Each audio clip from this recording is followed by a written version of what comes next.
베이사이드 장로교회 순모임 교재. 저자 이종식 목사. 제 188과 내가 깊은 곳에서 주께 부르짖었나이다. 시편 130편 1절에서 8절까지 말씀입니다. 표제. 성전에 올라가는 노래. 여호와여, 내가 깊은 곳에서 주께 부르짖었나이다. 주여, 내 소리를 들으시며 나의 부르짖는 소리에 귀를 기울이소서. 여호와여, 주께서 죄악을 지켜보실진대 주여 누가 서리이까? 그러나 사유하심이 주께 있음은 주를 경외하게 하심이니이다. 나 곧 내 영혼은 여호와를 기다리며 나는 주의 말씀을 바라는도다. 파수꾼이 아침을 기다림보다 내 영혼이 주를 더 기다리나니 참으로 파수꾼이 아침을 기다림보다 더하도다. 이스라엘아, 여호와를 바랄지어다. 여호와께서는 인자하심과 풍성한 속량이 있음이라. 그가 이스라엘을 그의 모든 죄악에서 속량하시리로다. 아멘. 오늘 본문에서 시편 기자는 어디에서 하나님께 부르짖었다고 말하고 있습니까? 그 의미는 무엇이며 그것이 당신에게 주는 교훈은 무엇입니까?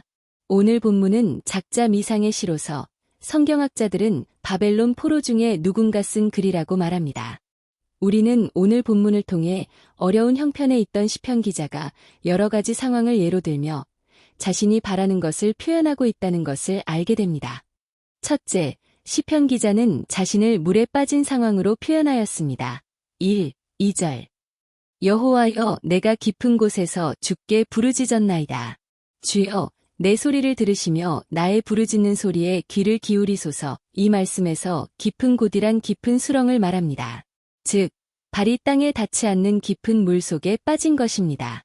이는 물에 빠져 숨을 쉴 수 없는 것 같은 상태로서 죽기 일보 직전에 있었다는 것을 말하고 있습니다. 성도님들은 물에 빠져본 경험이 있습니까? 브라질에서 살 때 이비라뿌에라라는 바닷가에 가족과 함께 갔다가 물에 빠지게 되었습니다. 친구와 함께 바위 있는 쪽으로 파도를 뛰어넘어 가다가 갑자기 높은 파도가 와서 덮쳐 물을 먹게 되었는데 서려고 하니 땅에 발이 닿지 않았습니다. 당황하며 바위 쪽으로 가려고 하였는데 파도가 너무 세서 밀려나가 더 깊은 곳에 빠지게 되었습니다. 그렇게 되니 발은 땅에 닿지 않고 파도는 세게 쳐와서 바닷물을 몇 모금 마시고는 정신이 없게 되었습니다. 그 당시 죽음이라는 공포가 밀려왔습니다.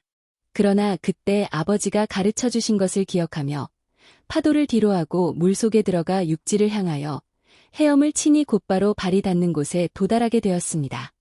육지에 발이 닿자 놀라서 재빨리 걸어서 바닷가로 나오게 되었는데 그 후 얼마 동안 물을 보면 너무 무섭게 느껴져 물에 들어가지 못한 적이 있습니다. 그날의 경험을 기억하며 오늘 본문에서 시편 기자가 깊은 수렁에 빠졌다는 의미가 무엇인지 느낄 수 있습니다.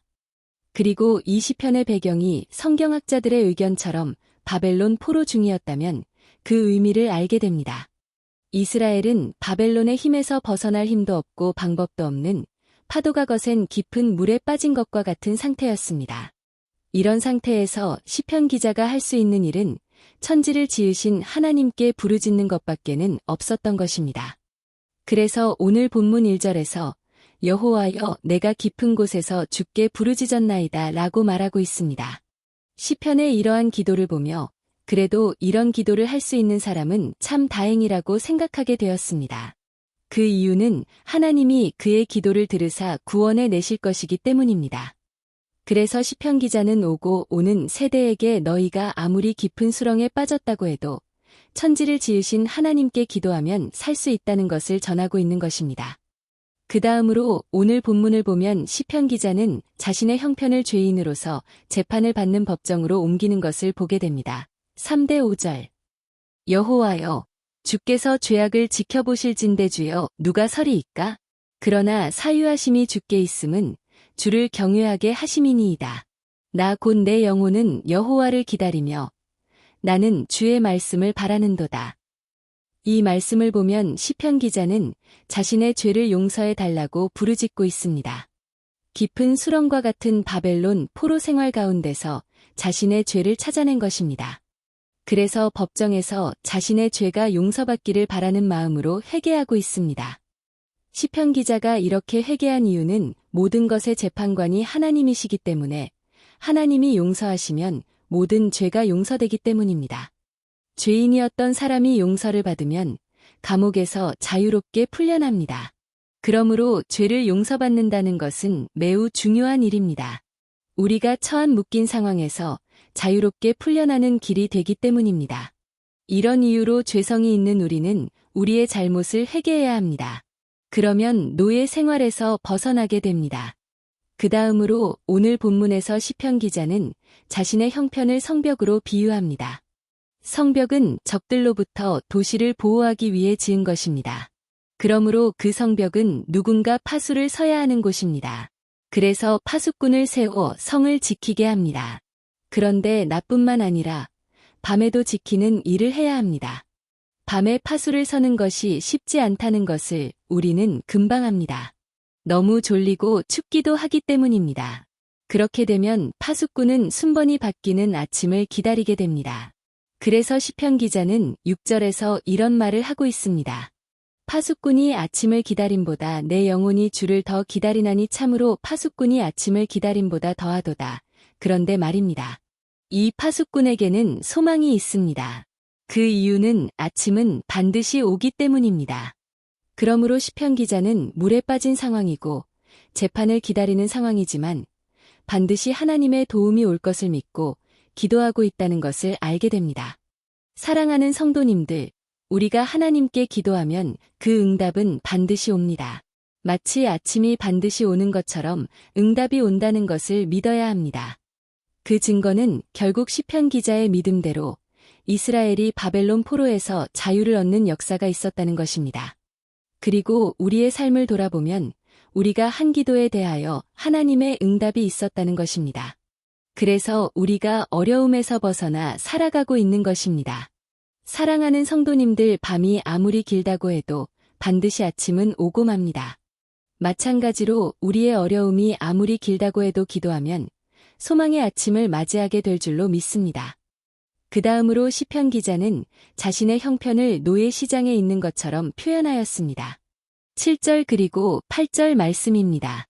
이스라엘아, 여호와를 바랄지어다. 여호와께서는 인자하심과 풍성한 속량이 있음이라. 그가 이스라엘을 그의 모든 죄악에서 속량하시리로다.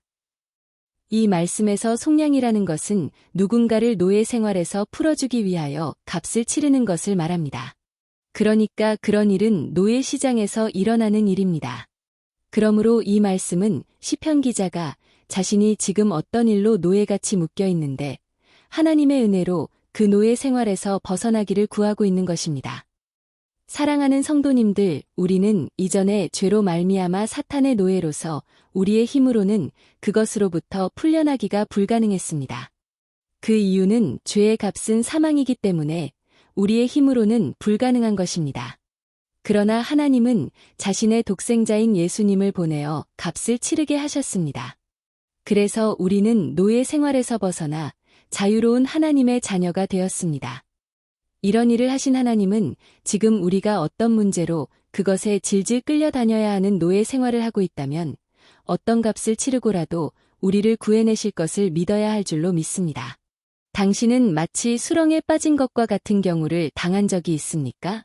그것을 어떻게 신앙으로 극복했는지 말해봅시다.